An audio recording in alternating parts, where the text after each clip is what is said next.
If you organize your mind to a certain level of organization, it in turn organizes the whole system. Your body, your emotion, your energies, everything gets organized in that direction. Once all these four dimensions of you, your physical body, your mind, your emotion and the fundamental life energies are organized in one direction, once you're like this, anything that you wish happens without even lifting a little finger actually. It would help to assist it with activity, but even without doing any activity, you can still manifest what you want if you organize these four dimensions in one direction and keep it unwavering in that direction for a certain period of time. Right now the problem with your mind is, every moment it is changing its direction. It is like you want to travel somewhere and every 2 steps if you keep changing your direction, the question of you reaching the destination is very remote unless it happens by chance. So, organizing our minds and in turn organizing the whole system and these 4 basic dimensions of who you are right now in one direction, if you do this, you are a kalpavruksha yourself. Anything that you wish will happen. But right now, if you look at your lives, everything that you have wished for till now, if it happens, you have finished.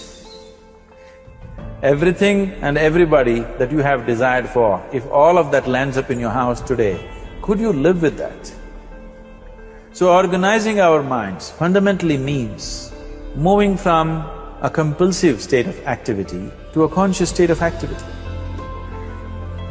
You might have heard of people for whom they asked for something and beyond all expectations it came true for them. Generally this happens to people who are in faith. Now, let's say you want to build a house. If you start thinking, oh, I want to build a house, to build a house I need 50 lakhs, but I have only 50 rupees in my pocket, not possible, not possible, not possible. The moment you say not possible, you're also saying, I don't want it. So on one level, you're creating a desire that you want something, on another level, you're saying, I don't want it. So in this conflict, it may not happen. If you want life to happen the way you want it, because right now, the very crux of your happiness and your well-being is this. If at all if you're unhappy, the only and only reason why you're unhappy is, life is not happening the way you think it should happen. That's all it is. So if life is not happening the way you think it should happen, you're unhappy. If life happens the way you think it should happen, you are happy.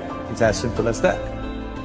So if life has to happen the way you think it should happen, first of all, how you think, with how much focus you think, how much stability is there in your thought, and how much reverberance is there in the thought process will determine whether your thought will become a reality or is it just an empty thought.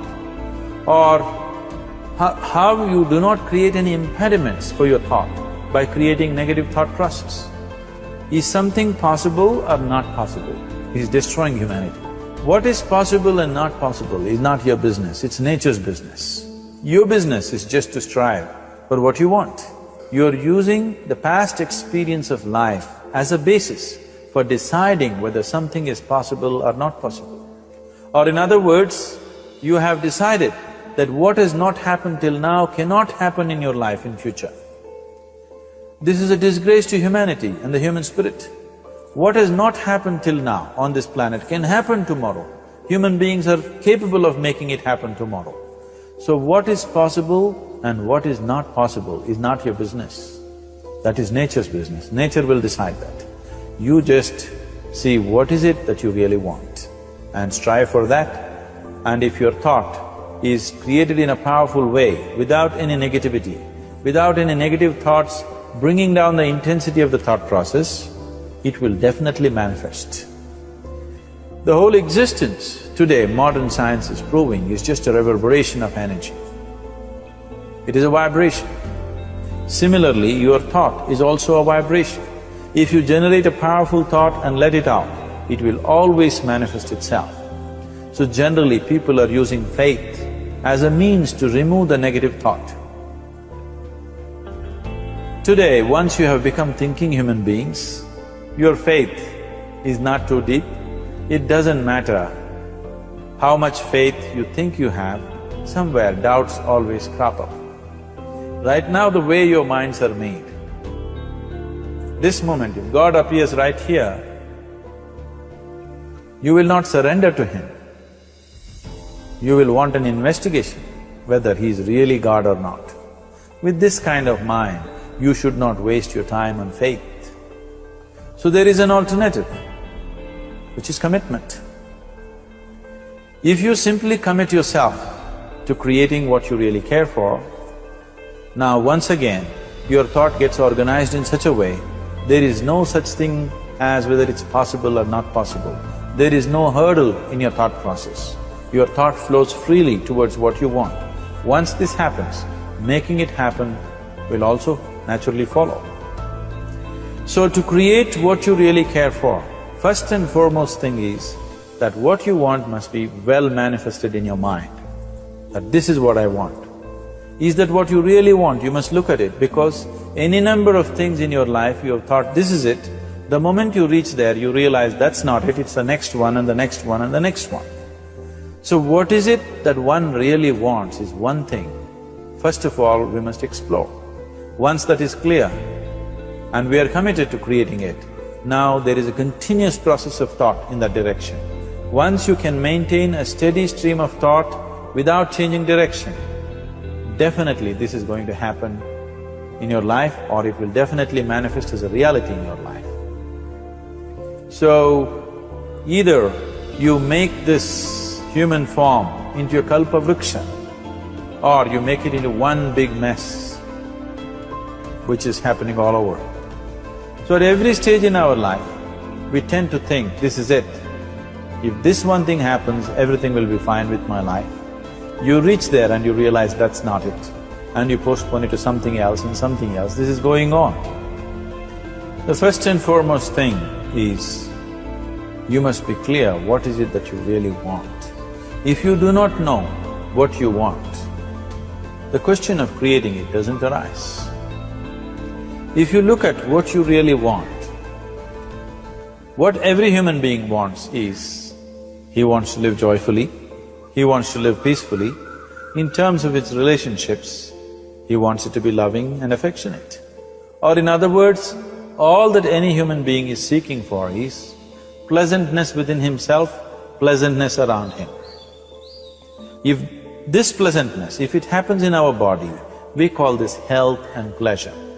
If it happens in our mind, we call this peace and joy. If it happens in our emotion, we call this love and compassion. If it happens in our energy, we call this blissfulness and ecstasy. This is all that a human being is looking for. Whether he is going to his office to work, he wants to make money, build a career, build a family, he sits in the bar, sits in the temple, he is still looking for the same thing. Pleasantness within, pleasantness around. If this is what we want to create, I think it's time we addressed it directly and commit ourselves to creating it. So you want to create yourself as a peaceful human being, joyful human being, loving human being, a pleasant human being on all levels. And do you also want a world like this? A peaceful world, a loving world, a joyful world? No, I want greenery, I want food. When we say a joyful world, that means everything that you want has happened. So this is all that you're looking for. So all that you need to do is commit yourself to creating it, to create a peaceful, joyful and loving world, both for yourself and everybody around you. Every day in the morning, if you start your day with this simple thought in your mind, that today, wherever I go, I will create a peaceful, loving and joyful world. If you fall down 100 times in a day, what does it matter? For a committed man, there is no such thing as failure. If you fall down 100 times, 100 lessons to be learned. If you commit yourself like this to creating what you really care for, now your mind gets organized. Once your mind gets organized, the way you think is the way you feel, your emotion will get organized.